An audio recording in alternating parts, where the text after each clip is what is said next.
এ মোকলেসে তুই কোনে গেলি রে? জি স্যার, কোন কি হইছে?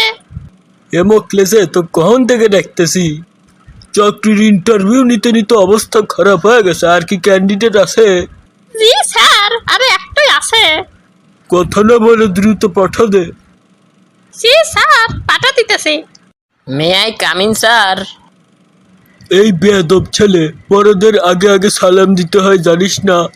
ও দুঃখিত স্যার, আসসালামু আলাইকুম। ঠিক আছে, এবার ভিতরে এসে বসো।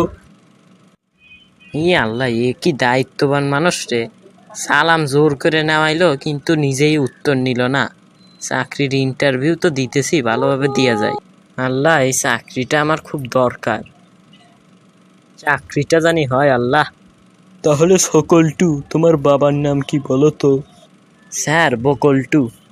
কারোর নাম এতটা ফোকাস্টিক হতে পারে এই লোকটারে না দেখলে জানতামই না।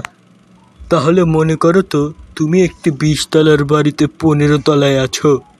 সেই সময় মারাত্মকভাবে আগুন লেগে গেল, সবাই ছোটাছুটি করছে, সেই সময় তুমি কি করবে? স্যার, আমি কল্পনা করা বন্ধ করব। ইয়ে কি উত্তর দিল! থাক, যাই হোক। তাহলে বলো তো, ডাক্তার আসার পূর্বে রোগী মারা গেল, এর ইংরেজি কি? স্যার, ইংরেজিটা জানি না, আরবিটা জানি। তাহলে আরবিটাই বলো।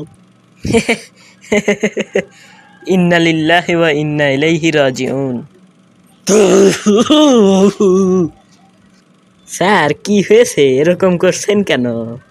কেন এরকম করছি পরে জানবে, আগে আমার প্রশ্নের উত্তর দাও। যে জ্ঞান লেখে তাকে কি বলে? গীতাকার। যে সুর বাঁধে তাকে কি বলে? স্যার, সুরাকার। আচ্ছা, শেষ প্রশ্ন, যে প্রাইভেট পড়ায় তাকে কি বলে? Sir, private car. যা!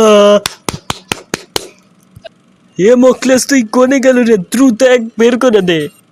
স্যার, বের করে দেওয়ার আগে একটু ভেবে দেখবেন, ভালোই কিন্তু ইন্টারভিউ দিছি। আগে এখান থেকে বের হ, তারপরে দেখবো নে।